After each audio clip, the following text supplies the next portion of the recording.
No se puede pagar, te dijo. No, no, si alguien necesita pasar algo. Yo creo que no.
Para, lo sacaste ya, si no, esto es una colección. Hay que tener cuidado con la última silla.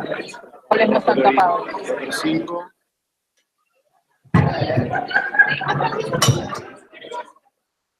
No, no, no, no, no, no. Así. Se lo tuve que rodar. Estaba tapado. Somos 7.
Y Maca, tú vas a estar el jueves aquí en la mesa. Sí, claro.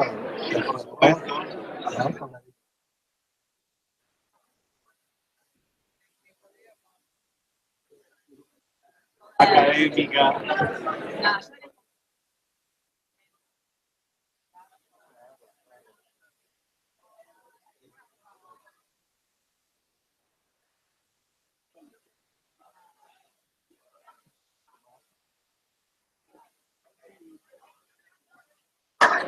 No sé.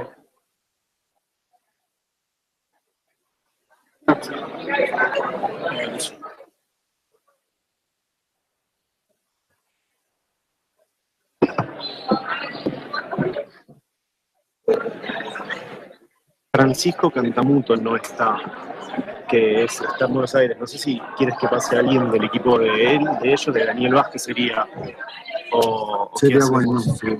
Y a ver a quién le... No lo veo. Es muchos brasileños. ¿No sabes cuántas nacionalidades tenemos? ¿Sí? Nosotros tenemos 4. Chilenos, colombianos, ¿Está brasileños. registrado en el programa? Francisco Cantamuto, sí. De hecho tengo acá el cartelito, pero necesitamos una silla más y que ahí pase alguien en reemplazo. Aquí está el cartel. ¿Y cuál es su...? Es el de Daniel Vázquez. El seminario de Daniel Vázquez sobre reformas constitucionales. Sí, es importante. Ella es... sí. ¿Me das una? A ver quién está.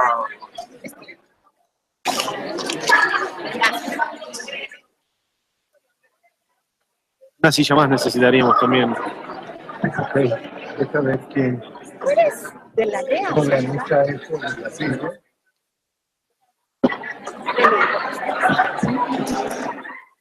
Más de racismo. Sí, y si ya no lo... No lo ve, bueno, si no ya. ¿Qué estás dando? ¿Qué Pues, ¿dónde? Pero, ¿Qué estás dando? aquí en el seminario. Es que si no me voy a caer en un hoyo. ¿Cómo?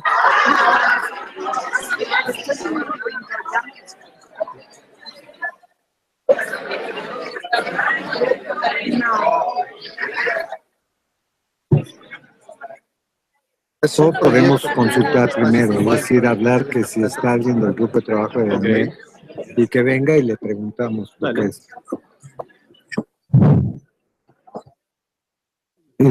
Antes de iniciar, solo queremos preguntar si hay alguien del grupo de trabajo, de los coordinadores del grupo de trabajo de Daniel Vázquez, aquí con nosotros. No, ¿verdad? No, era solo para darle una información particular. Pero entonces vamos a abrir esta mesa redonda que organiza la coordinación de la Secretaría Ejecutiva de Claxo. Le damos la palabra para iniciar presentando un poco la importancia de estos seminarios, cómo fue la experiencia en Buenos Aires previa, es el antecedente inmediato que tenemos, cómo están sintiendo desde los organizadores argentinos esta experiencia y algunas perspectivas que surgen para continuar con esta del en años venideros. Le damos la palabra a Uriel Ehrlich, quien es parte de del equipo de la Secretaría Ejecutiva de Claxo y en particular del área de posgrados. Muchas gracias. Bueno, voy a ser breve. Bueno, primero quiero darles la bienvenida. Ayer fuimos pasando también con Magdalena, con quien estamos aquí llevando adelante los seminarios. Darles la bienvenida a la segunda edición de los seminarios de verano Claxo UNAM y principalmente agradecer enormemente a la Facultad de Ciencias Políticas y Sociales de la UNAM, en particular a su directora, Angélica Cuellar Vázquez, bueno, y a Lucio Oliver, quien tengo aquí al lado, que son nuestra contraparte Claxo UNAM, con quienes hemos organizado esta iniciativa, y que no solamente nos han prestado su casa en esta ocasión, sino también hace unos meses, en abril, en el marco de las conmemoraciones y las actividades de Claxo por los 50 años. Es un gusto llevar adelante esta iniciativa en esta prestigiosa universidad como es la UNAM, y nos alegra muchísimo contar con la presencia de los profesores, profesores y profesoras de los 13 seminarios que están a cargo, así como también nos alegra muchísimo contar con su participación. Les contamos que son alrededor de 250 estudiantes quienes vinieron y están formando parte de esta iniciativa, y para quien precisamente estuvo pensada y dirigida, que son de 14 países. Los leo en orden alfabético para que no haya ninguna preferencia. Argentina, Bolivia, Brasil, Chile, Colombia, Costa Rica, Ecuador, El Salvador, Guatemala, México, Panamá, Perú, Puerto Rico, Venezuela. Tal vez hay alguno más que se me haya escapado, pero lo que muestra, ¿no?, la diversidad y la amplitud de los orígenes y de perspectivas y de trayectorias que cada uno de ustedes trae para también compartir. Los seminarios de verano, como breve reflexión, estuvieron pensados a partir de algunas aristas que queríamos compartir, que es, primero, bueno, los seminarios son una articulación entre la red de posgrados de Claxo y los grupos de trabajo. La red de posgrados es una red que nuclea a instituciones educativas de posgrados en ciencias sociales y que busca fortalecer el desarrollo académico y de calidad en ciencias sociales, y los grupos de trabajo nuclean a numerosos investigadores de toda la región, de América Latina y del Caribe, en temáticas que son de interés compartido y que son problemáticas principales para la región. Los seminarios se propusieron como un modo también de vincular estos dos espacios de trabajo, y también en ese sentido de ser una forma de habilitar que aquellas investigaciones y aquellos trabajos que vienen llegando adelante sean posibles de llevar a un plano, ¿no?, programático, académico, curricular, ¿no? Llevar a un programa académico aquellas investigaciones que vienen llevando adelante. En segundo lugar, la iniciativa surge por impulso de los propios centros miembros de México, quienes han promovido e instado a desarrollar esta segunda edición en México, junto con la Secretaría Ejecutiva de Claxo. En ese sentido, muchos de los profesores, así como muchos también de los estudiantes, muchos de ustedes, son parte de los centros miembros de México y de otros países también que forman parte de la institución. En tercer lugar, los seminarios tienen también una relación con parte de la propuesta pedagógica de Claxo, que está pensada y se desarrolla en el plano virtual, y en este sentido es complementaria esa actividad en la que seguramente algunos o muchos de ustedes han participado, y en la que permite no solamente permite eso, ¿no? Materializar en concreto y presencialmente aquello que también sucede de forma virtual, ¿no?, en el aula, desde cada una de nuestras localidades, desde cada una de nuestras ciudades, ¿no?, y encontrarnos presencialmente con la riqueza que eso conlleva. Y por último, bueno, lo que contaba recién Lucio, la primera edición se realizó en febrero en la Ciudad de Buenos Aires, en Argentina. También contó con numerosos estudiantes de toda la región. Esta es la segunda edición que realizamos, como recién contaba, con también la participación de más de 250 estudiantes, y que esperamos también promover una tercera edición en otro de los países de América Latina y el Caribe, y poder seguir, ¿no?, trabajando y construyendo esto en conjunto. Como tal vez muchos conozcan de ustedes, Claxo no solamente se dedica y se orienta a trabajar con la cuestión académica y el desarrollo de las ciencias sociales, sino que también tiene un interés muy profundo por promover actividades, promover iniciativas y promover todo aquello que conlleve a una región que sea cada vez más justa y solidaria, ¿no? Y en eso ha desarrollado numerosas actividades, artículos, intervenciones, seguramente en cada uno de los países que ustedes, de los que vienen, conocerán alguna de ellas. Así que en este sentido y en esta misma línea queríamos, para concluir, ¿no?, recordar a los 43 estudiantes de Ayotzinapa que vivos se los llevaron y vivos los queremos. Muchas gracias.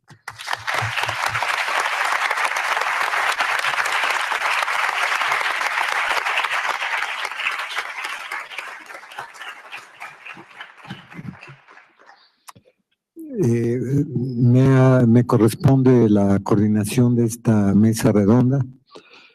Sí, con algunas dificultades después de 4 horas de trabajo, porque también participo en un seminario, que es el caso de todos ellos, los participantes de la mesa.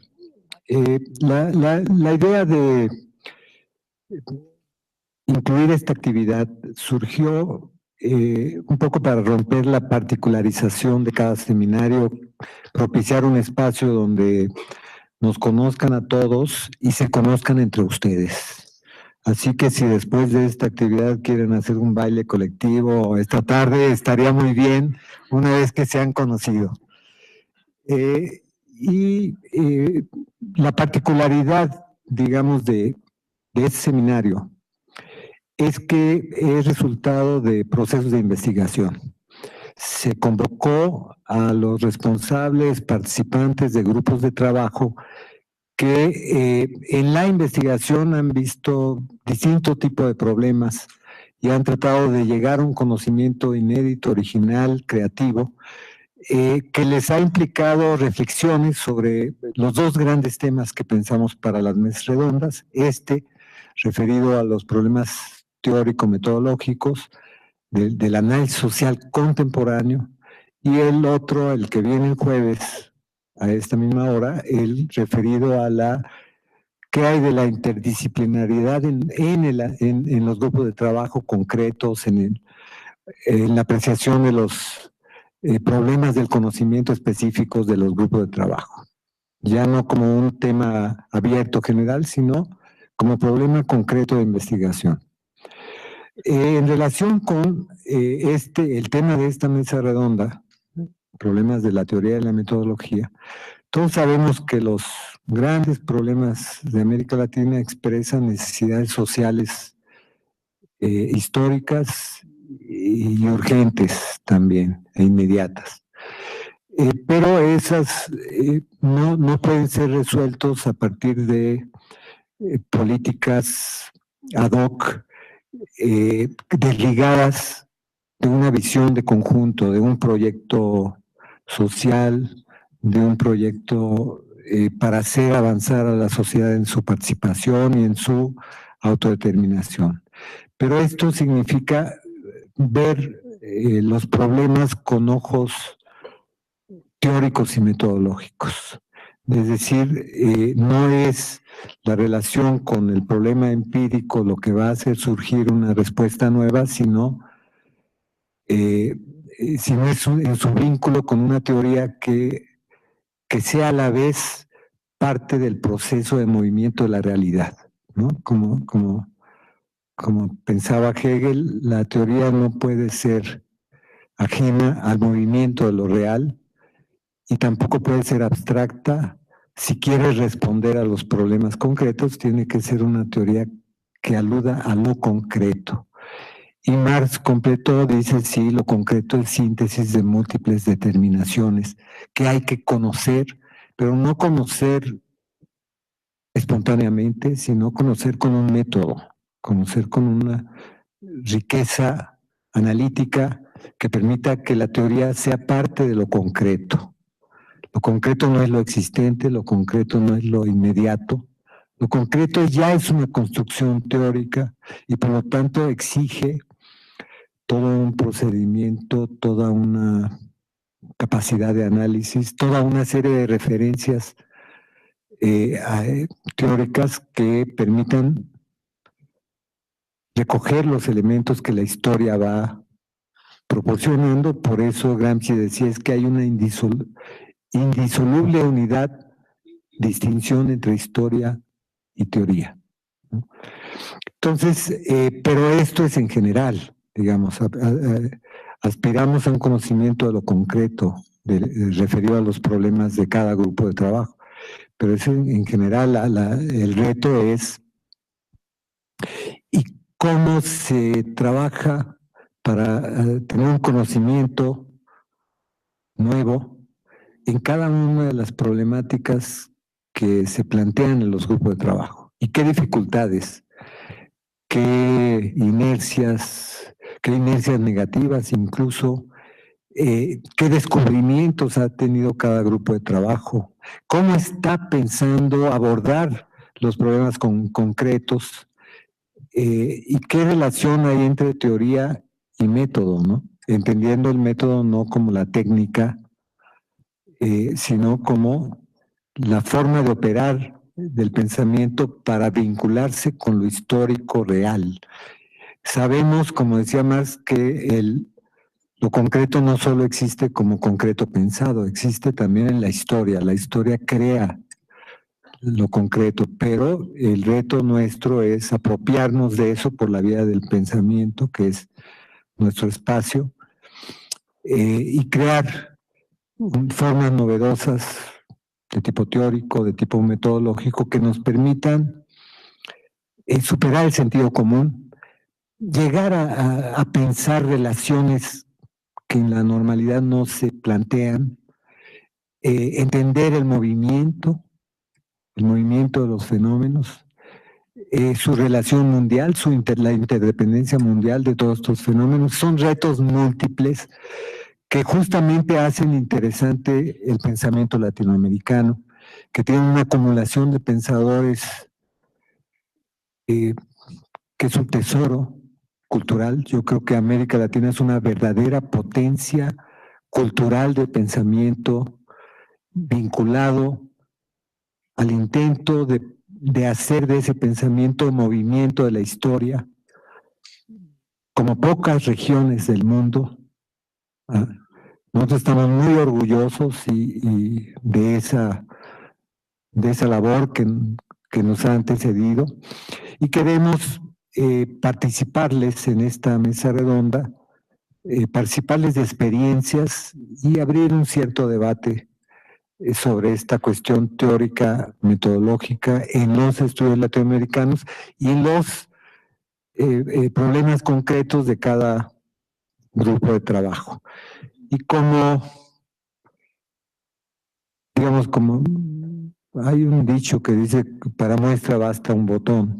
En este caso tenemos un botón amplio de 5 colegas que nos van a presentar experiencias particulares, tratando de pensarlas más ampliamente para transmitir, intercambiar lo que significa el intento de cristalizar teoría y método en el análisis de lo concreto en América Latina. Entonces, vamos a dar la palabra. Quizá no, excepto que alguien tenga interés en establecer un orden en donde quiera intervenir primero, si no, podemos empezar con, haciendo la lista de allá para acá, con Delmi Tania, luego con Juan Manuel Sandoval, Olivia Gal, Paula Cámara y Elvira Concheiro.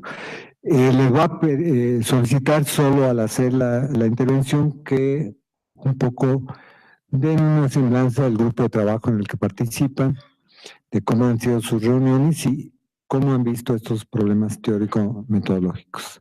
Gracias, y es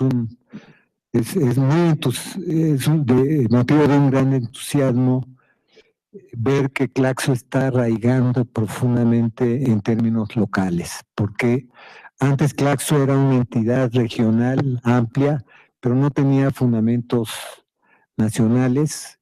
En los últimos 3 años hemos hecho un gran esfuerzo por crear las condiciones de que Claxo se siente en lo local también y que no sea solo una realidad virtual de Internet, sino que todos sintamos que somos Claxo y que estamos actuando como Claxo y lo estamos logrando de varias maneras y eso es de un entusiasmo increíble. Entonces le vamos a dar la palabra a los participantes de la mesa redonda. Empezamos con Delmi Tania Cruz. Adelante, por favor. ¿Cuánto tiempo? Pues podemos pensar 15 minutos para tener también un espacio para discusión al final. Buenas tardes a todas y a todos. Muchísimas gracias por la invitación. Yo soy la vocera del Grupo de Trabajo Cuerpos, Territorios y Feminismos para compartir un poco cómo surgió este grupo de trabajo. Tendría que hablar, bueno, primero quiero situarme, ¿no? Porque es un pensamiento feminista fundamental. Yo soy feminista o estoy siendo feminista, digo que soy feminista del sur o con un pensamiento del sur, trabajo en colectivos, militancias y piso la academia. Tendríamos que replantearnos la idea de la academia, que es una cuestión que vengo a poner en la mesa. Yo soy parte de diversos colectivos, uno en Chiapas que se llama Mujeres Transformando Mundos y otro colectivo que se llama Miradas Críticas del Territorio desde el Feminismo. Desde el colectivo de territorios Miradas Críticas del Territorio desde el Feminismo, hemos estado trabajando desde 2012 como personas que somos mayoritariamente viviendo en territorios urbanos. No obstante, estamos pisando la academia, pero también la militancia o activismo, que también ahí hay un debate de cuál es la palabra. Estamos en Ecuador, en Brasil, en Uruguay, en Argentina, en México y desde ahí hemos empezado a construir conocimiento que le queremos llamar conocimiento colectivo, ¿no? Que cuando hablamos de teoría y método, me parece que esa es una buena manera de empezar, pero ahorita lo voy a retomar. Nosotras empezamos a reflexionar que somos personas, muchas de nosotras con raíces indígenas, sin habernos dado cuenta de eso hasta ahora o hace unos pocos años, y que tenemos una relación distinta con el territorio por el despojo que se nos había estado haciendo. Nos interpela la emergencia de los movimientos sociales de mujeres indígenas y amazónicas, sobre todo con los proyectos extractivos. Ahí empezamos a generar un vínculo sobre qué es territorios y qué es feminismos y cómo podemos articularlos. Tendríamos que plantearnos un montón de situaciones sobre qué significa el territorio y desde dónde nos paramos como feministas. Desde 2012 hemos empezado a dialogar con diferentes grupos de mujeres y hombres organizados en defensa de los territorios. Después de eso, hemos producido conocimiento, un conocimiento que no tiene una voz, que ahorita yo soy la vocera, pero que realmente no tiene una voz, que viene de un montón de historias, de un montón de espacios, y así creamos un libro, empezamos a crear artículos juntas, que todas, por cierto, están firmadas de manera colectiva, cosa que nos dimos cuenta después que a cierta academia no le gusta. Entonces, con esa necesidad de querer ampliar nuestra mirada sobre qué significa la relación territorios-feminismos, le empezamos a agregar más ingredientes con nuestra propia práctica, que es qué significa los cuerpos o las corporalidades en los territorios, cómo cambian las emociones y las afectividades en los territorios cuando empresas extractivas entran.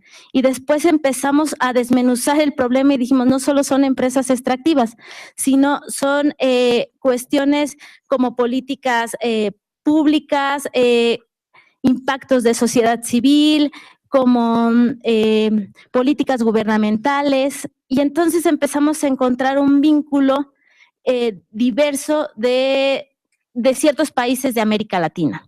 Por ejemplo, nos damos cuenta que muchas políticas extractivas que usa Ecuador, que se autodenomina un país socialista, son muy parecidas a las políticas que estaba aplicando México. en los territorios en despojo. Entonces ahí empezamos a construir vínculos y a analizar esa realidad, siempre desde nuestra práctica organizada y colectiva. Después de eso, empezamos a hacer cuestiones de a repensar que teníamos que generar un mayor impacto en el sentido de empezar a hablar con Centroamérica. Por ejemplo, yo vengo de Chiapas y es mucho más cercano a Centroamérica que al propio Ciudad de México. Nuestra realidad es como mucho más cercana. Con esta iniciativa de Ecuador queriendo hablar con Bolivia y también con Venezuela, fue cuando planteamos el grupo de trabajo Claxo, como para mirar desde otras perspectivas la idea de qué son los cuerpos, qué son los territorios y cómo se relacionan desde ahí. Sobre cómo nos hemos reunido, cada una de las cuestiones que queremos hacer es que el colectivo es quien tiene la coordinación, ¿no? El colectivo de miradas críticas del territorio es quien tiene la coordinación, aunque tuvimos que ponernos 2 personas que estábamos en la academia enfrente, pero todo se delega un poco en asamblea y además cada una de nosotras coordina una región. Hay un compañero que coordina la región México-Centroamérica, hay una compañera que coordina la región Ecuador y la zona andina, y hay otra compañera que coordina la región La Plata y Uruguay. Nuestros debates van en torno en este momento hacia todas las personas o la mayoría de las personas que estamos involucradas en el grupo de trabajo somos personas que venimos militando en el feminismo o estamos interesadas por hacer este vínculo entre territorios y feminismos desde hace mucho tiempo y estamos siendo parte de organizaciones de la sociedad civil. También quiero, a partir de que estamos vinculando estas 3 regiones, una de las cuestiones en donde estamos hablando o queremos hablar es el tema de cómo, de que nuestra producción colectiva no solo quede con nosotras, ¿no? Entonces, una de las apuestas como grupo de trabajo estamos ahorita elaborando un libro y ese libro lo queremos poner en discusión con los movimientos sociales de los cuales nosotras somos parte, para que ellas y ellos nos digan qué es lo que se está dialogando, desde dónde lo estamos mirando unas cuantas, para qué y cómo lo resintetizamos de nuevo, ¿no? Cómo lo resignificamos otra vez. En ese sentido, el libro que estamos próximos a sacar quiere ser como una apuesta o un puente, un diálogo con el movimiento social, del cual también somos parte, pero que estamos con el privilegio de escribir, ¿no? Sobre cuáles son cómo vemos, ¿no? Para nosotros es fundamental, que sea un pensamiento colectivo y la metodología queremos que sea vivencial y desde el cuerpo todo el tiempo. Con Claxo es un poco complicado cuando estamos en diferentes países. No obstante, intentamos que las personas que estamos cerca podamos tener ciertos tipos de técnicas y formas para abordarlo desde otro lado, y porque una de las cuestiones que queremos hacer es romper las dicotomías, que ya es una discusión que lleva años, ¿no? Décadas, un siglo, sobre razón-cuerpo y cómo los interrelacionamos. De hecho, mucho de lo que hoy presentamos como seminario son los aportes de toda esta gente del colectivo y del grupo de trabajo, que son aportes que les vamos también a regresar con todos los debates que estamos teniendo con todas las personas que están inscritas y con todo lo que estamos aprendiendo, para que repensemos nuestra propia práctica académica y nuestra propia práctica política, que la digo ahorita en 2, aunque yo creo que debería de ser solamente una. Eso.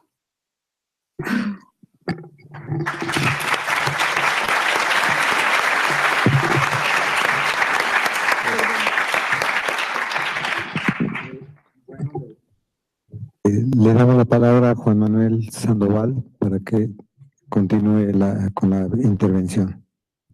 Gracias, Lucio. Bueno, yo soy uno de los 3 coordinadores del grupo de trabajo de Claxo sobre fronteras, regionalización y globalización en América. Los otros dos colegas, uno está en Argentina y otro está en Guatemala.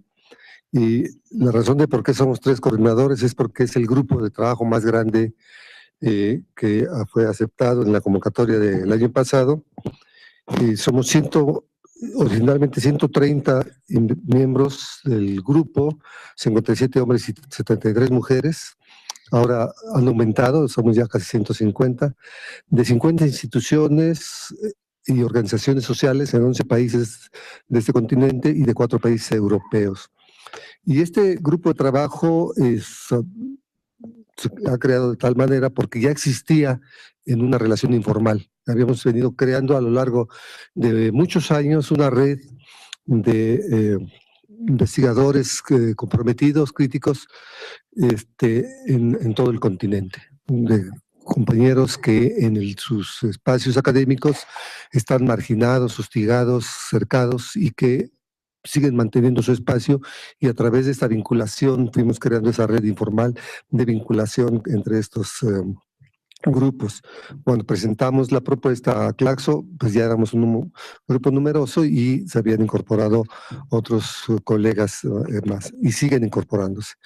Esta dinámica de trabajo que hemos desarrollado a través de talleres de análisis y discusión, de investigaciones regionales, subregionales, etcétera, la hemos venido impulsando desde hace, como decíamos, muchos años, y estamos en una tercera fase del proyecto que ahora se llama Espacios Globales para la Expansión del Capital Transnacional en el continente americano, definiendo 4 espacios globales y estamos por definir otros 2. La primera es la región fronteriza México-Estados Unidos, la segunda es la región que abarca el proyecto Mesoamérica, desde el sureste de México hasta Colombia, incluyendo la República Dominicana.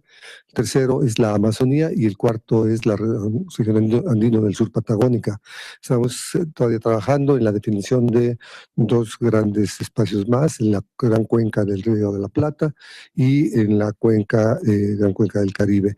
La perspectiva teórico-metodológica que desarrollamos es a partir de el trabajo de William Robinson, que es un sociólogo neomarxista de la Universidad de California en Santa Bárbara, que es miembro del grupo de trabajo, y con él hemos venido desarrollando esta idea de cómo en la fase actual de la expansión del capital, que no solamente se da en términos extensivos sino intensivos, se requiere en términos de la producción globalizada espacios globales para la expansión del capital transnacional, es decir, donde espacios puedan ser abiertos a través de toda la infraestructura promovida por los estados transformados y toda el desarrollo regional en función precisamente para facilitar la inversión y la expansión de este capital, vinculando estos espacios al capitalismo global a través de tratados de libre comercio, a través de mecanismos como la cooperación transfronteriza, etcétera, y también a través de mecanismos coercitivos, ¿no? A través de planes geopolíticos como la Iniciativa Mérida, Plan Carsi y otros más, ¿no? Entonces tenemos esta perspectiva de integración consensuada, pero también integración forzada, que va mucho en función de cómo criminalizar la protesta social de las poblaciones, de los pueblos originarios, que son afectados por los proyectos y la infraestructura que se establecen en esos espacios por vía de las grandes transnacionales. Entonces, en esa visión hemos traído desde hace mucho tiempo, con todos nuestros proyectos, el desarrollo de una metodología de trabajo que le llamamos investigación para la acción, ¿no? Investigación de manera conjunta, participativa, con los movimientos sociales, con organizaciones sindicales y de mucho tipo, donde trabajamos de manera conjunta en la elaboración de herramientas para apoyar la defensa de sus territorios, en el caso de poblaciones originarias que están luchando en contra de megaproyectos, ya sea extractivistas o de otro tipo, pero también en función de defensa de derechos, por ejemplo, laborales y de otro tipo. Entonces, esa perspectiva la hemos estado trabajando y lo hemos estado ahora canalizando a través del grupo de trabajo Claxo con equipos de investigación donde a partir de la discusión teórico-metodológica buscamos cómo traducirla en apoyo de estos movimientos. Lo que hemos estado impulsando es esta relación de trabajo conjunta con los movimientos, muchos de ellos que están siendo hostigados, amenazados de muerte, etcétera, precisamente por no solamente el Estado, sino por las propias empresas que tienen sus propios mecanismos coercitivos, ¿no? Guardias privados, los sicarios, etcétera, etcétera. Y para darles visibilidad a los movimientos y tengan de alguna manera cierta cobertura y la posibilidad de que el trabajo conjunto sea considerado de alguna manera más por las autoridades como más difícil de que agredan a los compañeros, hemos establecido cartas de intención entre el grupo de trabajo que le llamamos para la colaboración del grupo de trabajo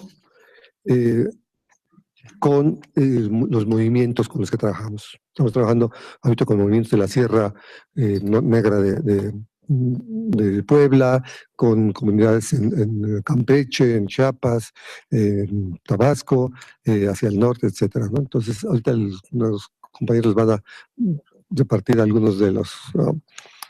Este es un ejemplo del tipo de carta que firmamos y que la damos a conocer ampliamente para precisamente darle cobertura a estos movimientos. Hemos logrado efectivamente que haya menos amenazas a estas organizaciones que de por sí están siendo bastante hostigadas.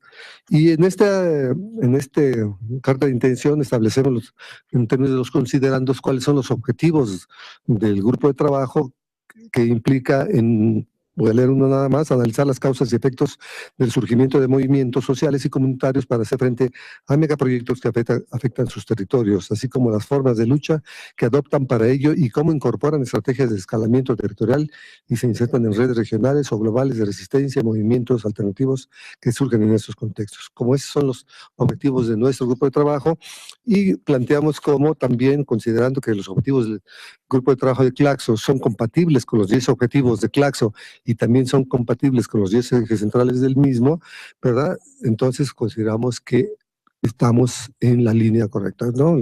Es claro que Claxo ha venido a plantear el impulso de políticas públicas y también la vinculación con los movimientos. Nosotros no creemos tanto en las políticas públicas, pero cuando sea posible, pues ahí apoyaremos. Pero si no, seguimos con nuestro trabajo de vinculación con los movimientos, de manera crítica y apoyo en esa lógica. Entonces, establecemos también cuáles son los objetivos de las organizaciones con las que trabajamos. Por ejemplo, en este caso, es considerando que el Movimiento Agrario Indígena Zapatista y la Comisión de Derechos Humanos y Laborales del Valle de Tehuacán, que trabajan con trabajadores de las maquiladoras y otros, fueron creados para apoyar y defender los derechos humanos, laborales, los territorios y bienes de las comunidades y pueblos originarios de diversas regiones del sur y sureste de México, frente a la expoliación que el capital transnacional realiza mediante la explotación de la fuerza de trabajo y megaproyectos extractivistas y otros que impactan negativamente a dichas comunidades y pueblos.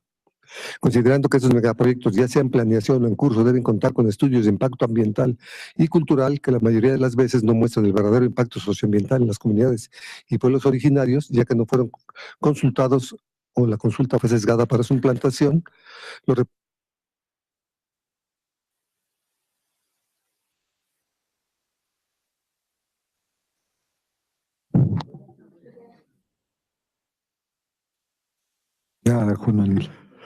Los representantes del grupo de trabajo Claxo, de esta organización Maíz y de la Comisión de Derechos Laborales, acuerdan firmar esta carta de intención para la colaboración conjunta en la evaluación de los instrumentos de manifestación de impacto ambiental y la elaboración de peritajes antropológicos que muestren técnica y científicamente el impacto real de los megaproyectos en las comunidades y pueblos originarios, y que estas y estos tengan las herramientas jurídicas para la defensa de sus territorios y bienes comunes. Para llevar adelante las evaluaciones y peritajes que ambas partes acuerden, se formarán equipos de investigadores del grupo de trabajo Claxo que tengan las habilidades requeridas para este tipo de estudios, así como la voluntad y el tiempo para llevarlas a cabo. Los trabajos de análisis y evaluación serán realizados de manera conjunta y coordinada en talleres y otras formas de trabajo participativo. Los estudios acordados por las partes se llevarán a cabo con los recursos con los que cada instancia cuente o se buscarán por medio de terceros.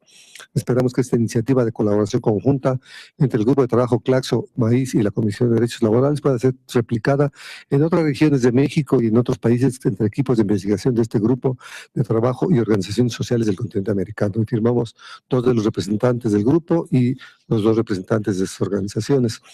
Tenemos dentro del grupo de expertos en este tipo de cuestiones, en peritajes antropológicos, en análisis de estas manifestaciones ambientales, etcétera, y han logrado con su trabajo efectivamente detener algunos de estos megaproyectos precisamente a partir de este análisis, pero también en términos de movilización de las propias organizaciones. Yo creo que esta es parte de nuestra labor como académicos críticos comprometidos en función de poner una práctica teórico-metodológica en un análisis concreto en función de una realidad concreta. Creemos que esta es parte clave de lo que Claxo nos abre en términos de la posibilidad de dar a conocer más estas formas de trabajo, pero también de la posibilidad de una mayor vinculación con los propios movimientos. En un momento más, Marcela Orozco del grupo de trabajo, que es la coordinadora de los equipos de México y profesora de la Facultad de Economía, y yo salimos hacia Mérida, vamos a estar con otros colegas que llegan de Chiapas, nos vamos a esperar en Palenque y nos vamos a Campeche a un taller de trabajo con organizaciones que están organizándose para luchar en contra de la palma africana, de la expansión de las plantaciones de palma africana que están afectando muy fuertemente en esa región, y de ahí nos vamos a Mérida, donde también tendremos también otro taller con colegas del proyecto que estamos trabajando y discutiendo lo del espacio en el Gran Caribe, pero también para una vinculación ahí con los movimientos que están dándose en contra de las plantaciones de soya transgénica. Entonces creemos que esa es la dinámica de trabajo que nos permite precisamente la posibilidad de tener este tipo de grupos de trabajo de la academia, ¿verdad?, con estos objetivos y de esa vinculación con los movimientos que están llevando a cabo todas estas luchas. Gracias.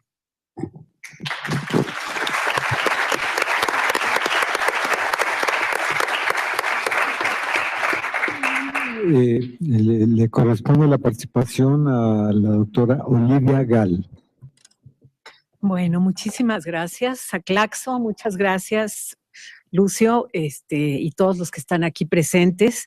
Para mí es una experiencia nueva estar aquí en estos seminarios. Yo soy la representante de un grupo de trabajo muy reciente que apenas se creó el año pasado, que se llama Racismo y Xenofobia.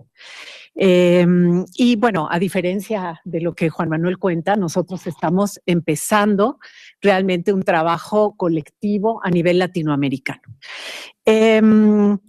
Quizás lo que me gustaría compartir con ustedes es que el tema de racismo, como quizá muchos de ustedes saben y algunos no lo sé, no es un tema tan viejo en América Latina. Más bien es un tema que en América Latina ha sido bastante rechazado. Durante muchísimo tiempo se planteaba que había múltiples formas de discriminación, injusticia, ejercicio de poder, que pasaban por el tema, obviamente, de clase social, que bueno, nadie que trabaja racismo niega eso, ¿no? Que pasaban a través de relaciones o conflictos entre grupos étnicos, o sea, relaciones interétnicas y conflictos interétnicos, que también nadie que trabaja racismo niega eso, que pasaban a través de otras formas de discriminación, como sobre todo, por ejemplo, la de género, y nadie que trabaja racismo niega eso. Pero durante muchísimo tiempo en América Latina no se reconoció que una de las formas de ejercicio de poder, una de las lógicas del ejercicio de poder y de las formas de ejercicio de poder más pertinaces y que provocan muchísima injusticia y sufrimiento es, además de las otras, el racismo. Y entonces nuestro grupo parte primero, antes que nada, como de una pelea que cada uno de nosotros, ya sea en la academia o en las organizaciones de la sociedad civil a las que pertenecen varios miembros de nuestro grupo Claxo, hemos tenido que llevar a cabo en cada uno de los países para que se reconozca primero que el racismo es uno de estos fenómenos a los cuales tenemos que ponerle atención y que tenemos que combatir. Y eso ha implicado una lucha difícil, no fácil. No quiero extenderme demasiado en eso, pero no ha sido sencillo. Les puedo, por ejemplo, dar un argumento de una colega que ya les conté ahora a los estudiantes que están conmigo, que me decía, no, pero por favor, o sea, ¿cómo pueden ustedes creer que existe tal cosa como discriminación racial en un país como este? Aquí todo es cultural. Aquí todo es étnico, aquí todo pasa por ahí o por la clase. Yo le decía, no, es que el racismo es una construcción cultural, pero es un fenómeno de poder, que si nosotros no lo vemos desde esa dimensión, estamos perdidos. Bueno, entonces, ha sido un trabajo difícil.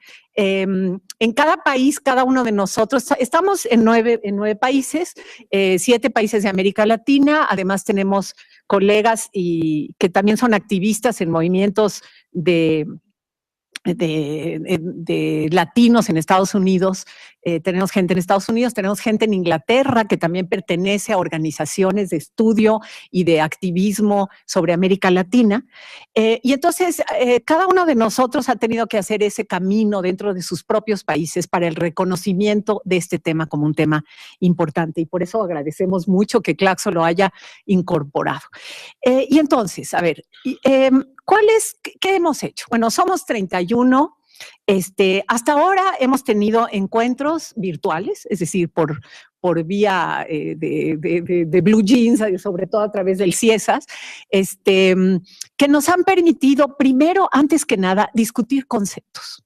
Esto puede sonar absurdo quizá en otros temas, pero no en este, porque la manera en que se entiende raza en otros países, en otras latitudes, y que se entiende raza en cada uno de los países latinoamericanos es distinta. Es un concepto a la vez muy claro y muy polisémico, como el de identidad, ¿no? Que como dice Malouf, Amin Malouf, es un concepto muy claro e importante y a la vez traicionero porque es difícil asirlo. Bueno, la forma en que se entiende raza, que se entiende racismo, que se entiende racialización, la forma en la que se entiende cuáles son los vínculos de estas categorías con otras categorías de la discriminación, del ejercicio de poder, de la injusticia, se entiende de distintas formas dependiendo también de los países y sus contextos. Entonces, hemos tenido que hacer un trabajo muy interesante, por cierto, apasionante, de discusión conceptual y de poner en la mesa cómo se entiende desde distintos países y también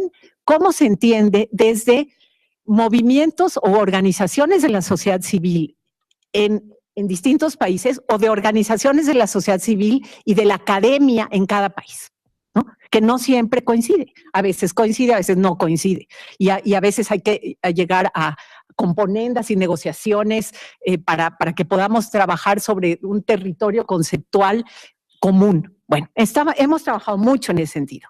Ahora, digamos, sé que no estamos en la mesa de interdisciplina, pero nosotros en este grupo temático, en este grupo Claxo, concebimos el racismo como un fenómeno complejo. Un fenómeno que tiene que ver con registros múltiples, que van desde los aspectos más subjetivos, digamos, del sufrimiento psicológico y psíquico de la gente, hasta temas que van a problemáticas estructurales, como por ejemplo las que los compañeros nos acaban de compartir. Digamos, qué tanto los proyectos estos de minería a cielo abierto, de explotación de los recursos naturales a ultranza en territorios indígenas, por ejemplo, no tienen que ver también con temas de racismo. Entonces, tiene que ver con un enorme registro de realidades y por eso lo concebimos como un problema complejo. Y la única manera en que vemos para atacar un problema como este es atacarlo desde no solo la interdisciplina, y cuando hablo de interdisciplina estoy hablando de disciplinas muy diversas, entre las cuales también las de la ciencia de la vida, que juegan un papel importante en el debate sobre raza y racismo y no podemos ignorarlas y no podemos pensar, porque también les cuento, he oído colegas que dicen, no, bueno, si los genetistas ya demostraron que la raza no existe en términos genéticos, porque ya lo demostraron, digamos. Sí, pero como sí existe en términos sociales, políticos, culturales, económicos, etcétera, entonces no tenemos que escucharlos a ellos porque es una construcción cultural y política y económica y entonces hay que trabajarla desde nuestras dimensiones, sí, pero las voces de ellos son fundamentales en este debate y estamos incorporándolas. Bueno, pero también tenemos que estar debatiendo y trabajando en relación con cómo en cada país las organizaciones, no solo indígenas, no solo afrodescendientes, sino también de otros grupos, por ejemplo, migrantes, por ejemplo, minorías que ya migraron hacia el país hace muchísimo tiempo, que ya son ciudadanos de cada uno de nuestros países, pero que no son reconocidas como tales, porque vienen de otros parámetros que son considerados parámetros nacionales distintos, culturales distintos, raciales distintos, y que no acaban de ser incorporadas. Por eso nuestro grupo no solo trabaja racismo, digamos, en el sentido de cómo se ejerce el poder de las mayorías o de los grupos más poderosos, digamos, en términos étnico-nacionales, ¿no? O de clase, contra otredades racializadas hacia adentro de los países. También trabajamos sobre cómo se ejerce esto hacia otredades que tocan a nuestras puertas desde otras latitudes y que piden que los aceptemos dentro de nuestras naciones.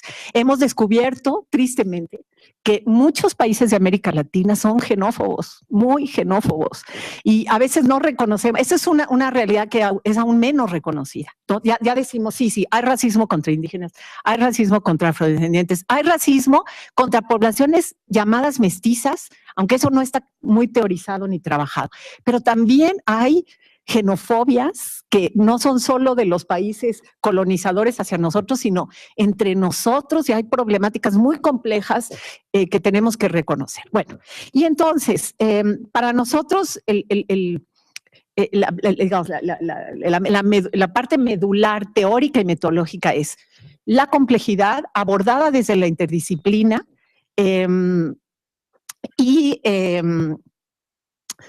y también trabajar de manera transsectorial, es decir, no quedarnos en los territorios académicos, cuya voz es muy importante en estos temas, porque sí se está creando y conceptualizando y debatiendo con las organizaciones de la sociedad civil, pero estamos debatiendo con estas organizaciones y también estamos debatiendo con funcionarios que están trabajando desde muchas trincheras, algunas políticamente bastante rescatables contra estos fenómenos, ¿no? Otras no son rescatables, no trabajamos con ellos, pero algunas sí.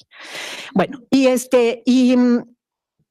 bueno, nada más para ir cerrando, para poder trabajar la relación entre teoría, metodología y participación con la sociedad civil, pues tenemos en este momento que alimentarnos de teorías que vienen de todas las latitudes del mundo. En América Latina, justamente por esta negación de que era un tema que también nos concierne a nosotros, no se ha creado mucha teoría. Alguna, poca, pero tenemos que trabajar con teorías que vienen de Europa, que vienen de África, que vienen de Asia, que vienen de muchos parámetros de sociedades colonizadas, poscoloniales y sociedades, digamos, metropolitanas, para poder entender el fenómeno como un fenómeno global y al mismo tiempo cómo se manifiesta en cada una de las latitudes en las cuales estamos peleando contra esto. Se está peleando contra el racismo también en países europeos, se está peleando contra el racismo en muchos territorios y las voces de cómo se pelea y cómo se procede, tenemos que escucharlas para ver nosotros cómo vamos a avanzar hacia una acción más contundente y cómo vamos a concebir exactamente los racismos latinoamericanos y cómo vamos a concebir y a actuar en los antirracismos latinoamericanos, porque también allá hay debates que no están terminados y que es importante escuchar las propuestas que existen. Entonces yo me quedaría ahí. Gracias.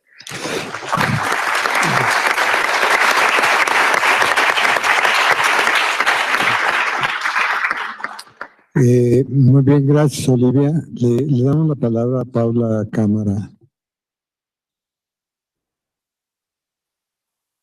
Buenas tardes a todos. Yo celebro muchísimo esta mesa y con la posibilidad de que nos podamos mirar y de conversar y de dar también la posibilidad de ver lo grandioso de esta iniciativa, ¿no? De verlos así todos juntos y no estar solamente en nuestro trabajo allí en el salón, sino de ver cómo eso. Y digo también, a mí en lo personal me da mucha alegría esta mesa porque estoy compartiendo mesa con quienes han sido mis maestros aquí, ¿no? Se darán cuenta por mi tonito que soy brasileña y que en mi trayectoria en México tienen la marca de Olivia Gal, que ha sido mi directora, de Lucio, quien estaba en el posgrado como coordinador cuando yo llegué a México. Y eso no es menor y no es de simplemente, pues, por el gusto de verlos, ¿no? Pero también creo que eso refleja una posibilidad fecunda que ha dado el grupo de trabajo para nosotros, ¿no? Nuestro grupo, que se denomina Anticapitalismos y Sociabilidades Emergentes, tiene 7 años en Claxo, ¿no? ¿Y por qué quisiera yo recalcar esta posibilidad de compartir la mesa así y de una apuesta en la investigación? Cuando empezamos este grupo, pues ahora no somos tan jóvenes, pero éramos muy jóvenes, ¿no? Entonces teníamos entre 25, 30 años y los coordinadores en este entonces, y quisiera abordar 3 puntos, ¿no? Como una historia de este grupo que creo que 7 años nos avalan a contarles, ¿no? Cómo hemos trabajado y por supuesto que eso hay una vinculación en nuestra trayectoria teórico-metodológica, ¿no? Cómo hemos avanzado en estos 7 años, pero sobre todo cómo se ha constituido esta propuesta, ¿no? Cómo se ha dado cauce frente a Claxo. Pues esta propuesta nace en el 2010 por 2 que fueron los primeros coordinadores, Casio Brancaleone y Armando Chaguaceda. Actualmente son profesores investigadores, uno en Brasil, otro aquí en México, pero que en este momento eran estudiantes de doctorado, ¿no? Y eso es muy importante porque nadie de nosotros, cuando se articuló esta red alrededor de anticapitalismos y sociabilidades emergentes, creíamos que fuéramos aceptados, ¿no? Creo que estábamos muy con una desilusión, digamos, ¿no? En que, no una desilusión, pero creyendo que una formación, para ser aceptados tendríamos que ya tener nuestro doctorado terminado, y eso fue muy interesante de percibir que nuestra idea, que la curiosidad que nos movía y que una propuesta novedosa podría tener relevancia, ¿no? Yo me acuerdo que cuando Casio me invitó, yo le decía, mira, es que yo estoy terminando mi maestría, estoy incluso atorada con mi trabajo, y él me dice, esta es nuestra apuesta, ¿no? Queremos ver cómo podemos gestar un conocimiento colectivo, y este sello institucional de Claxo nos ha cambiado nuestros rumbos y nuestras creencias en la academia. Por supuesto que eso se debe de relativizar, ¿no? Y eso no ha sido solamente un proceso en que todos hemos estado allí desde el principio del grupo, ¿no? Hemos tenido 3 renovaciones del grupo de trabajo. Y les cuento cómo hemos trabajado, ¿no? Y cómo eso ha variado en una propuesta teórico-metodológica. Nosotros teníamos un gran llamado al principio que era fruto de nuestra, y quiero entenderlo así, de lo novedoso de nuestra propuesta, de nuestra inquietud, que era decir, pues estamos hablando de anticapitalismos, pero también necesitamos hacer un gran esfuerzo en los 3 primeros años del grupo, de definir teóricamente desde dónde estamos hablando, ¿no? Yo les contaba en el seminario que eso ha significado una especie de emancipación misma del concepto, ¿no? Porque tenemos, por supuesto, anticapitalismos, este prefijo que nos remite al capital, ¿no? Pero nuestra intención inicial era decir, pues creemos que anticapitalismos se puede defender por sí mismo, ¿no? Conceptualmente, en su variabilidad.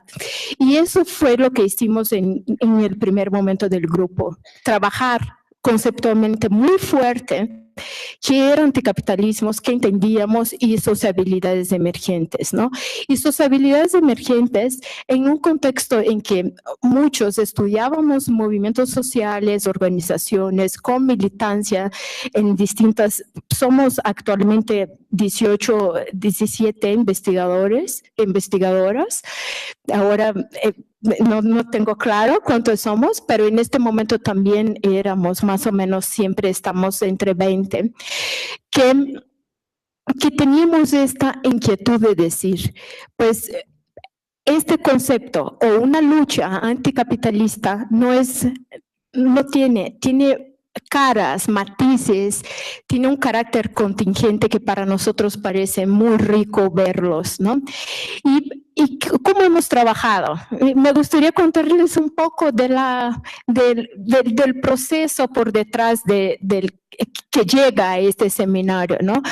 Nosotros tuvimos un encuentro en Nicaragua, porque eso es algo también muy importante, porque como grupo de trabajo en estos 7 años hemos tenido 3 encuentros, ¿no? El primero de ellos fue en Managua, y eso fue algo también muy interesante para nosotros como grupo, porque seguíamos directrices, creo que muy atinadas de Claxo, de dónde realizar los encuentros, ¿no? En este momento tuvimos financiamiento integral, ¿no? Para realizar el encuentro. En estos 7 años hemos vivido también, pues, la escasez para hacerlos más permanente como hacíamos anteriormente, ¿no? Pero también nos hemos madurado para conseguir recursos desde otras lógicas, ¿no? Y creo que esta oportunidad de los grupos de trabajo para nosotros nos ha significado un proceso formativo de suma importancia, ¿no? En que nos hemos formado y crecido. Y me acuerdo que en el primer encuentro que tuvimos en Managua estaba el coordinador del grupo de trabajo, Marcelo, que nos veía trabajar y hacíamos nuestra reunión y decía, es que son unos nenes, pero son muy curiosos y tienen mucho potencial, ¿no? Y yo decía, en ese momento lo tomamos a mal muchos, ¿no? Que decíamos, pero ¿por qué nos resta importancia por nuestra edad y que estamos aquí así, con muchas ganas, ¿no? De construir, de trabajar? Y creo que de alguna manera tenía mucha razón, ¿no? En un sentido en que el tiempo, la temporalidad ha sido crucial para nosotros, ¿no? Y quisiera hacer mucho énfasis en eso, en que este grupo de trabajo ha significado para nosotros la posibilidad de un conocimiento a largo plazo, de saber que el conocimiento se construye con tiempo, ¿no? Con la oportunidad de debatir, y eso ha sido lo que hemos hecho, ¿no? De crear una plataforma que significa para nosotros verdaderamente un respiro en procesos excluyentes, ¿no? En que tenemos que publicar por publicar, ¿no? En que tenemos la oportunidad de crecer, pero de leer entre nosotros, ¿no? De escuchar voces que nos leen y que dicen, y sobre todo en estos encuentros que hemos hecho, hemos estado trabajando en comunicación permanente con los movimientos sociales de los países que visitamos. Nuestro segundo encuentro fue en la escuela Florestan Fernández en Brasil, en que pudimos estar en una escuela del MST, del Movimiento de los Trabajadores Sin Tierra, y fue muy productivo, ¿no? Pero fue muy productivo porque pudimos hacer un intercambio entre nuestros avances, digamos, teóricos y metodológicos, pero también hacer con lo que mencionaba Lucio, como de esta visibilidad de lo real, ¿no? De estar en contacto con los movimientos, aunque muchos de nosotros ya los conocía, ya estaba en contacto con ellos, ¿no? Pero yo me concentro en lo que ha significado el espacio del grupo de trabajo con nosotros, ¿no? Y para nosotros. Y ahora estamos, creo que estos ojos invisibles, si podemos decir así, del grupo de trabajo nos ha visto crecer en esta. Hemos tenido también dos publicaciones en que en un momento reflejaba este intento de cuño mucho más teórico metodológico y que veíamos qué era lo que nos unía como grupo, ¿no? Como ejes articuladores. Y ahora estamos trabajando desde las sociabilidades emergentes, en que ya nos interesa, nos desvinculamos conceptualmente de los nuevos movimientos sociales, nos desvinculamos de la descubierta de lo nuevo, de lo subterráneo, como sociabilidades emergentes, pero sí damos vista a sociabilidades retadoras del orden social en sus distintas caras, ¿no? Y ha sido muy productivo ver que tenemos un espacio de anclaje, ¿no? Institucional, y que eso que nos decía Marcelo, que en un momento lo tomamos a mal, vimos que este espacio nos ha dado la oportunidad de crecer como investigadores, ¿no? De decir que con tiempo, con posibilidad de reflexión, de pensar, y también una capacidad de gestionar, ¿no? De pensar instituciones que pudieran apoyar nuestros encuentros, ¿no? De tener esta vinculación con universidades y de desatar una red solidaria académica también, ¿no? Que para nosotros era muy nuevo, ¿no? Y también un espacio en que esta producción del conocimiento se da de forma, digamos, muy horizontal, ¿no? Y que da gusto trabajar, ¿no? Nuestros encuentros, por supuesto que eso no ha sido un camino lineal de participación. Tenemos el gran reto de trabajar con un equipo de 17 personas en distintas partes, ¿no? Hemos hecho pruebas y errores, ¿no? De hacer reuniones por Skype, por grupo, por ejes conceptuales en un principio, no funcionaba, después por ejes regionales, ¿no? Y que más o menos nos ha funcionado. Pero sobre todo yo quisiera contarles eso para decir que la producción del conocimiento requiere tiempo, ¿no? Requiere el dar cauce a la creatividad. Y creo que Claxo, los grupos de trabajo, nosotros ha significado verdaderamente un respiro a exigencias que impiden que eso pueda suceder, ¿no? Entonces yo agradezco mucho, con eso me quedo. Muchas gracias.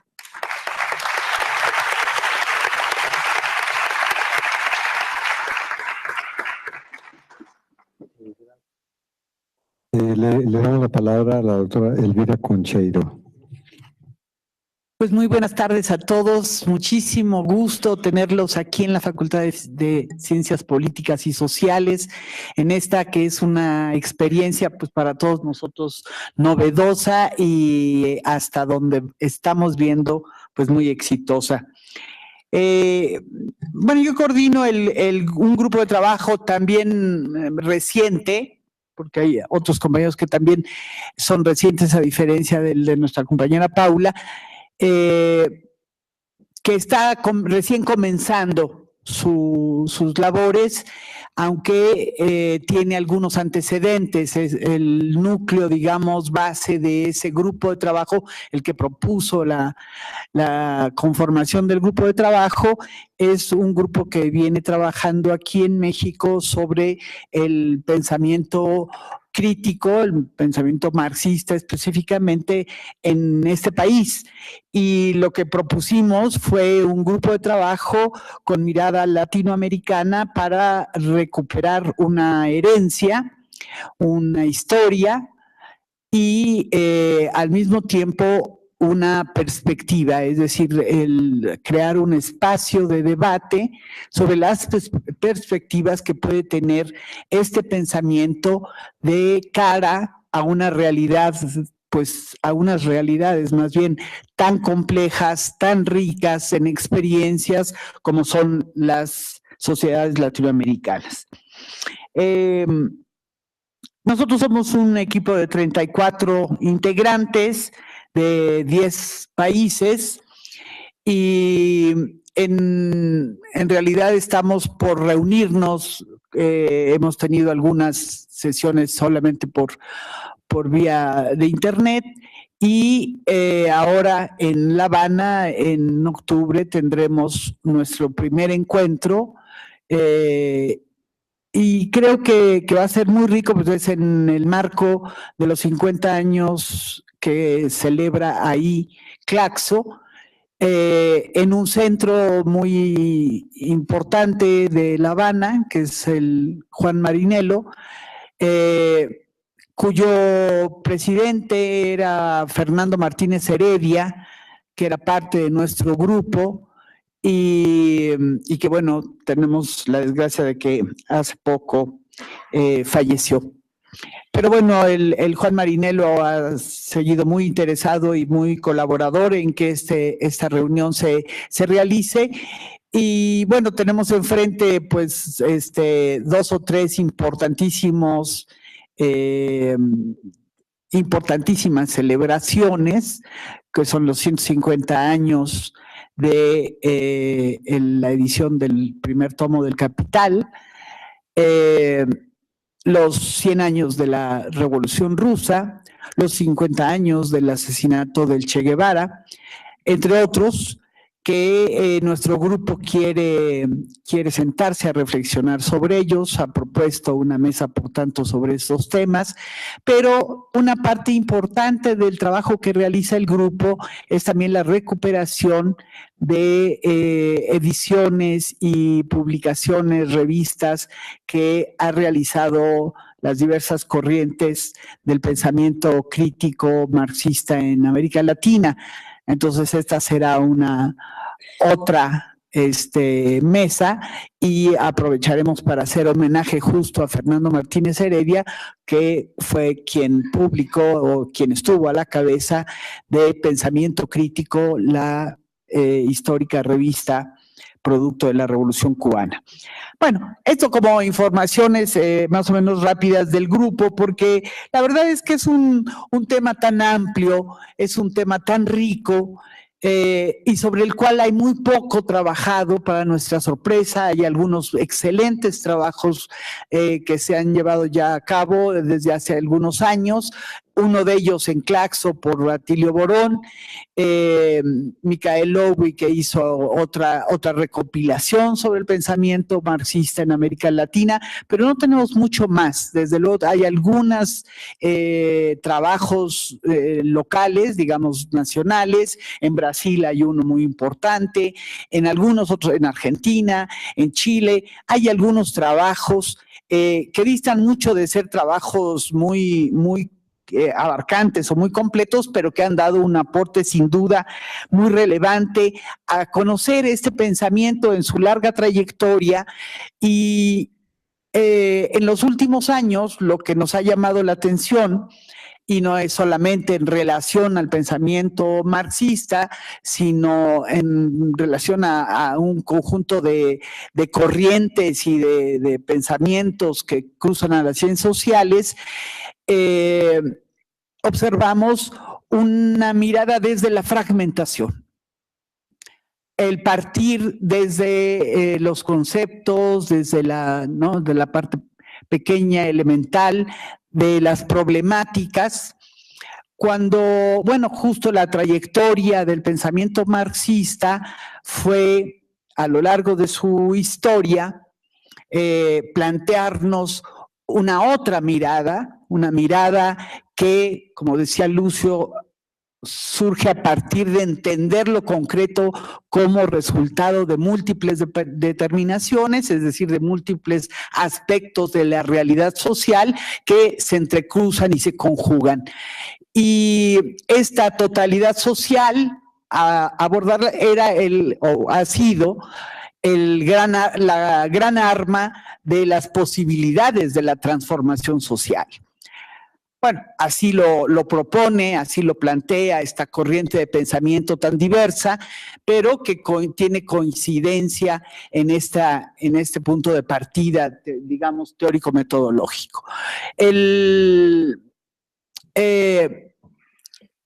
La pregunta es por qué en el seno mismo de esta corriente de pensamiento ha proliferado en nuestros días justo una mirada inversa que puede partir, y hay muchas propuestas, por lo demás fructíferas e interesantes, que están planteando desde la discusión de conceptos o la recuperación en las nuevas generaciones, mucha recuperación de ciertos pensadores, como si fuera un asunto de ideas que andan flotando que hay que recuperar. Bueno, esta es un poquito alguna de las preocupaciones de quienes estamos en el grupo de trabajo que hemos discutido a lo largo de nuestra colaboración, y lo que queremos es rastrear cuando hablamos de perspectivas, es esta historia, en qué resultados ha dado, cuáles son sus grandes líneas de trabajo del pensamiento latinoamericano, porque además, bueno, como corriente cuyo origen es un pensador europeo, bueno, en América Latina mucho se ha dicho a lo largo de la historia que es un pensamiento ajeno, que es un pensamiento europeo, que no tiene nada que ver con América Latina, y bueno, ahí están muchísimas aportaciones que tenemos que recuperar y que hay un renovado interés en nuevas generaciones por recuperar esa elaboración que se ha dado en América Latina desde la perspectiva del pensamiento de Marx, pero no solo para historizar la propia historia, quedándonos en esa recuperación, sino viendo las posibilidades de incidencia, y ahí es donde se inserta esta preocupación que he comentado.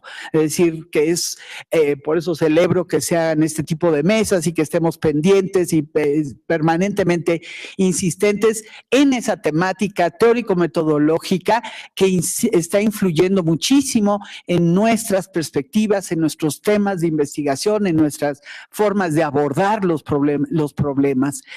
Y creo que tiene que ver con una realidad que no aceptamos como realidad normal, digamos, o adecuada, sino una realidad que lo que ha encontrado es, a través de formas fragmentadas de producción, una renovada explotación del trabajo humano.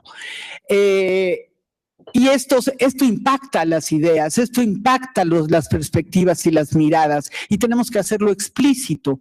Me parece que es muy importante que nosotros ubiquemos de dónde emergen estas especies de modas intelectuales que permiten acercamientos o abordajes que incluso pueden ir en un sentido distinto a lo que consideramos un avance desde el punto de vista científico.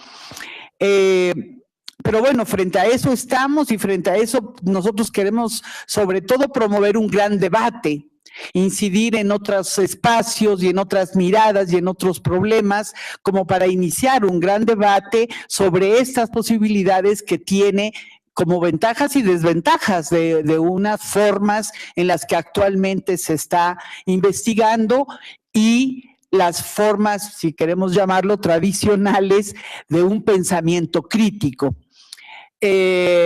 creo que es ahí donde hay una riqueza y una variedad en donde el grupo nuestro queda chico y esperamos y estamos invitando a mayores incorporaciones, un mayor número de investigadores que hagan posible que tengamos pronto un mapeo de la situación de este pensamiento en América Latina, la recuperación de muchos de sus aportes y al mismo tiempo el debate sobre sus perspectivas. Gracias.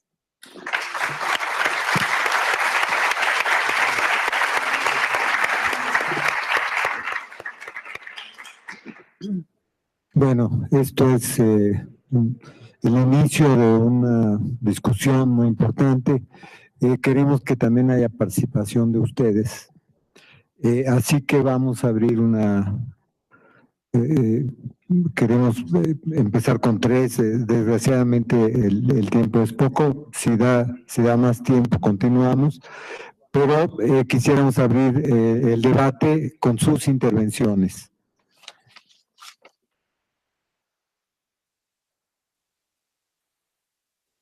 ¿O será que ustedes piensan que no hay problemas teórico-metodológicos que debatir? Ok, ya están cansados para abordarlos. Ya están cansados. Desde las 9 de la mañana.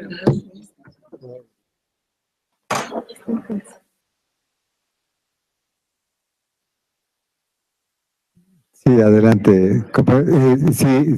Si se presentan, mejor, por favor.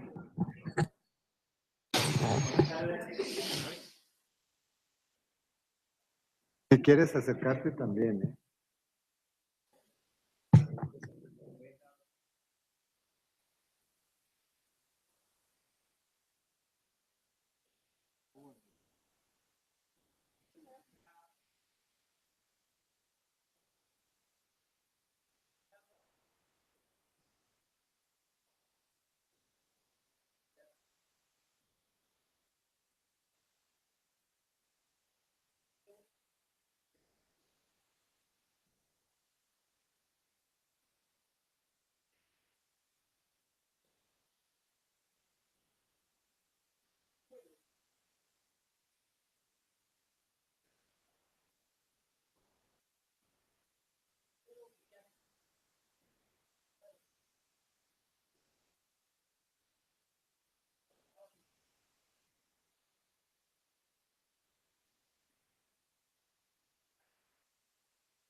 Muy bien, gracias. Por favor.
Vamos a actuar como en las subastas, ¿no? ¿Quién da más, por favor?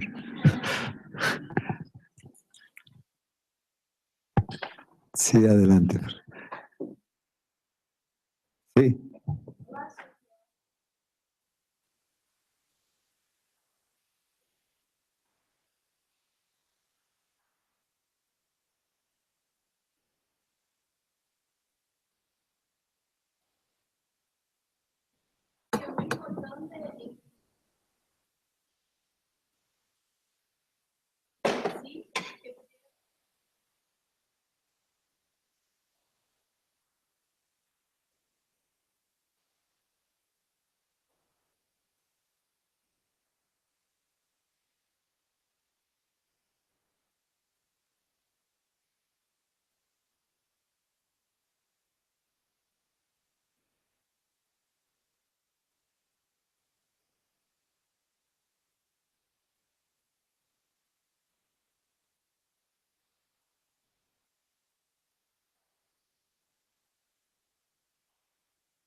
Gracias.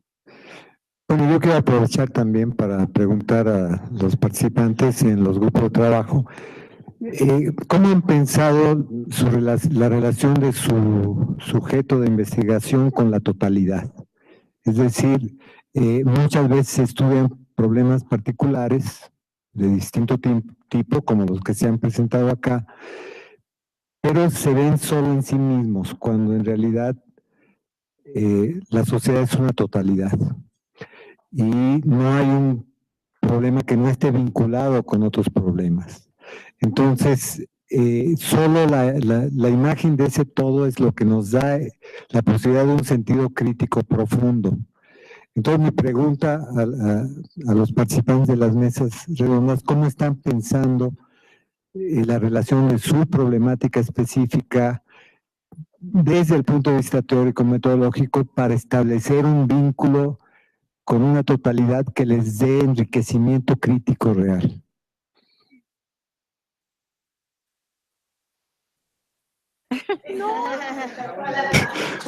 Bueno, si están de acuerdo, ya pasamos a solicitar la respuesta, la otra participación. ¿Hay alguien más que quiera? Adelante.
Gracias.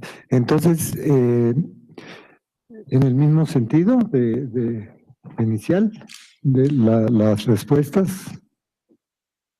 Bueno, antes de que se vacíe el auditorio, solo voy a contestar rápido. No, tal vez escuchó tímidamente el tema de asamblea, pero creo que tú solito me lo respondiste. Tú preguntaste y tú me contestaste. El tema de haber crecido en espacios comunitarios es distinto a no haber crecido en ellos, ¿no? Y entonces yo creo que cuando juntas esto con el feminismo, en donde te estás recordando todo el tiempo las relaciones de poder, la condición y la situación en que te encuentras, pues sale el poder emergiendo ahí. Entonces, a veces es asamblea de muchas, a veces es asamblea de 3, a veces no, y cómo intentar hacer consensos en un espacio que justamente tú dijiste, es demasiado individual. Y cómo hacer consensos, y por eso para nosotras es muy importante el tema de posicionar el pensamiento colectivo, que creemos que es un aporte fundamental de los pueblos originarios y también del feminismo, ¿no? Hacerlo común, juntas, juntos, pero es bien complicado. No es por timidez, es porque es más bien muy complicado, ¿no? Y sobre todo en espacios académicos, ¿no? Que afortunadamente aquí se puede decir así, pero hay en otros espacios en donde te dicen pseudocientífica, ¿no? Eso. Y sobre, bueno, yo dejo ahí para que sigan contestando las demás.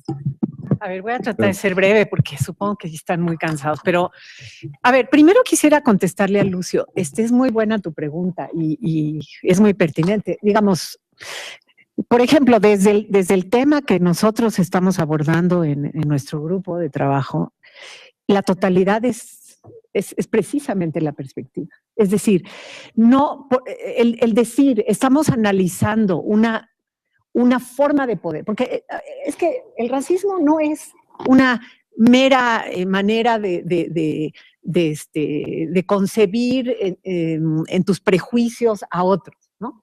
Es una forma en la que se ejerce el poder sobre otros y que tiene unas especificidades. Pero esas especificidades están estrechamente vinculadas con otras especificidades en torno a las cuales se teje el ejercicio del poder. Entonces, si nosotros concebimos eso así, y lo concebimos así como grupo Claxo, pero también lo hemos concebido así desde otros núcleos originarios de este grupo, como Elvira tiene el suyo, nosotros tenemos el nuestro aquí en México también, el de la Red Integra, y otros colectivos que han abordado esto. Sí, ahí sí creo que estamos bastante de acuerdo. Es una forma de poder. Y entonces, la forma en la que podemos llegar a analizarla, aprenderla, entenderla y atacarla, no puede ser más que desde perspectivas interseccionales. Es decir, que esa es una de las, además de la complejidad, la interdisciplina, lo interseccional es fundamental. Es decir, ¿cómo entiendes los temas de racismo cuando no los analizas también en relación con los problemas de clase. Y cómo entiendes los temas de racismo cuando no los analizas también en relación con los de género, también en relación con los étnicos, también en relación con otros factores, porque a veces creemos que solo es clase, etnia, género y bueno, ahora digamos raza, pero hay muchos otros factores. Y desde ahí estamos de veras tratando justamente de abordar desde una visión de la totalidad social, política, económica y en otros registros. Ahora, para ir a la pregunta del compañero cubano, sí, las genealogías son fundamentales.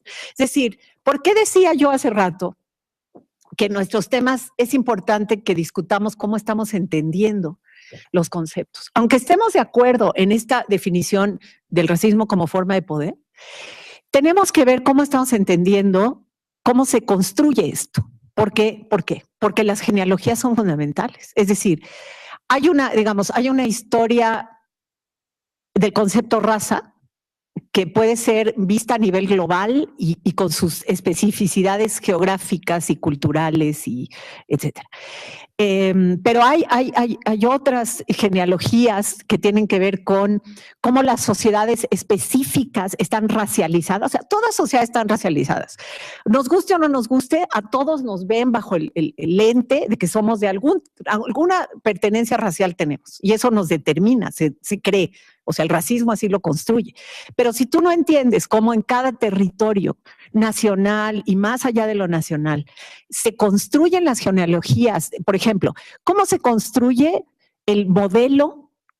¿Cuál es el modelo de construcción de la identidad nacional que cada Estado-nación adoptó cuando se construyó como Estado-nación? Sea a nivel de los países colonizadores como de los países colonizados que se fueron independizando. ¿Cómo se construye? En América Latina hay muchos modelos distintos de cuál es la identidad étnica y étnico-racial que vamos a adoptar como la identidad dominante y desde la cual vamos a mirar a las otras otredades y desde la cual vamos a construir su posibilidad de ser parte o no parte de la nación. Entonces, las genealogías no solo conceptuales, sino históricas de los procesos de construcción de los estados-nación, pero también de qué viene atrás de eso y luego cómo los movimientos distintos están peleando contra eso, son fundamentales. No podríamos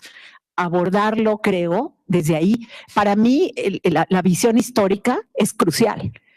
No porque los problemas actuales son fundamentales y hay que darle un peso muy importante a cómo abordar lo actual. Pero si no pensamos en cómo esto ha llegado a ser lo que es en cada lugar y cómo podemos hacer relaciones en América Latina, por ejemplo, entre las distintas realidades, no vamos a poder, justo desde la totalidad, atacar, por ejemplo, el racismo, pero muchas otras cosas, con más eficacia, con una forma más real de mirar, ¿no? y de actuar, ¿no? Pues, no sé cómo. Gracias. Yo voy a ser muy breve, pero creo que nosotros también creemos que tenemos que partir de un suelo teórico importante para poder hacer estos vínculos con la realidad y con la totalidad, ¿no? Creo que nuestro grupo de trabajo, por el nombre, ¿no? Anticapitalismos y sus habilidades emergentes, tiene un diálogo desde su nombre con la totalidad, con lo sistémico, digamos, ¿no? Con la supremacía del capital en que explora hay muchas aristas desde su carácter perverso y así, ¿no?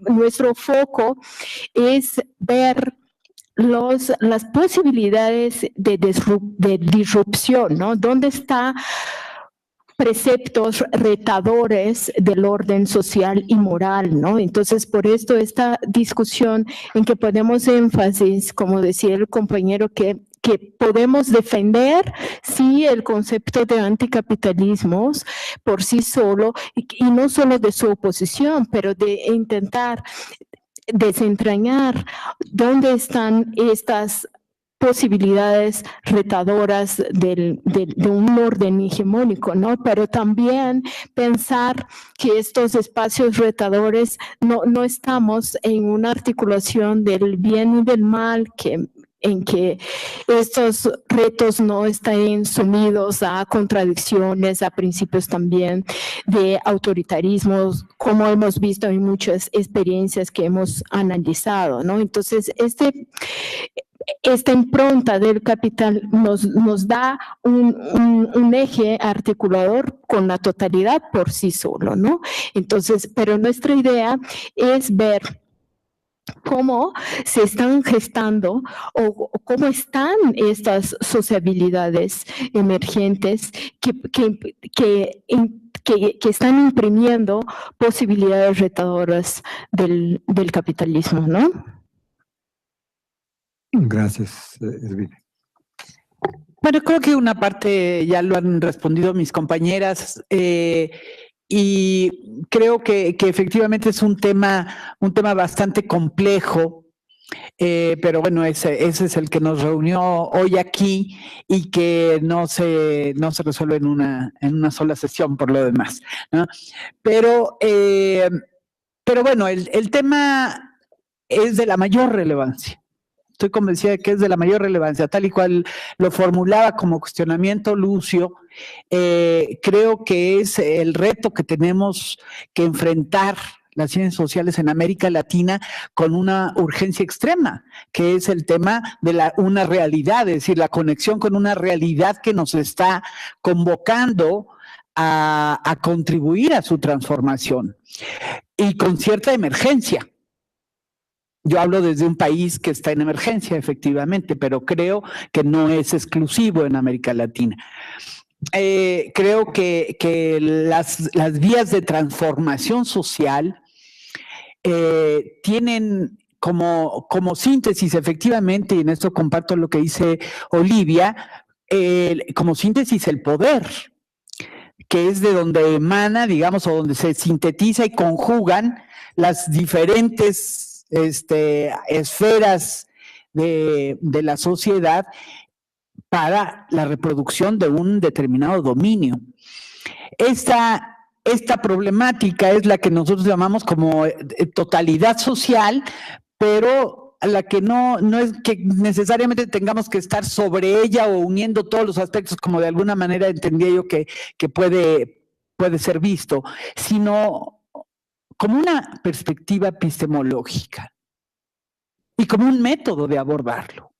Es decir, teniendo en cuenta que el problema de investigación que nosotros tenemos en mano es parte de una totalidad y que tiene conexiones múltiples. En el caso muy concreto del estudiar qué con el marxismo latinoamericano, que por lo demás es lo que queremos recuperar, hay muchísimo, pero se ignora, se desconoce, entre otras cosas por estas formas de dominio, pero claro que hay contribuciones de la mayor relevancia. Bueno, recuperar ese pensamiento latinoamericano crítico que se ha involucrado con la transformación, etcétera, para una perspectiva de la totalidad nos obliga a verlo justo como resultado y como ensamblado en una realidad social. No ajeno a ella, no como ideas que están flotando, sino como un resultado de las luchas, movimientos de nuestros pueblos. Ese es el pensamiento crítico, ese es el pensamiento específicamente marxista.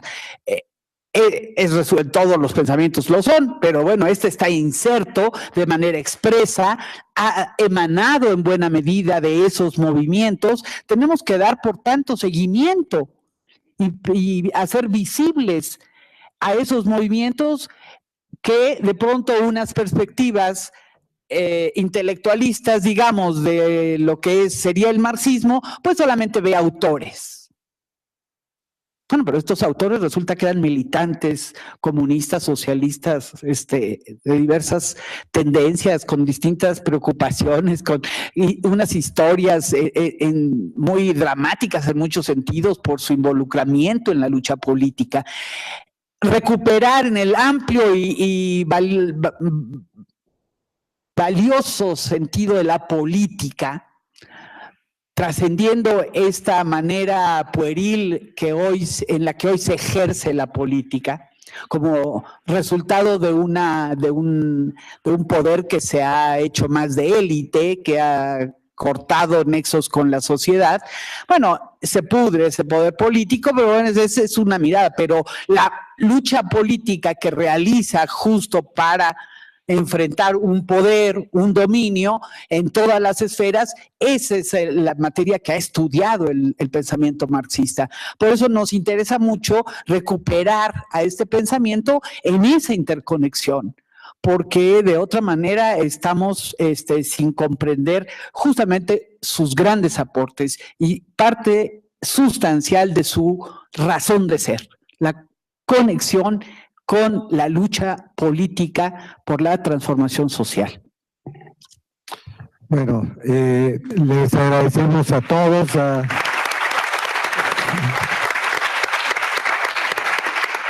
Esta mesa redonda ha mostrado la importancia de estos temas, pero también de esta reunión entre todos. Hay que continuarla. Yo sugería que hagan un baile o un encuentro, vayan al cine juntos, coman juntos, etcétera. Seguimos pues adelante en la semana. Gracias.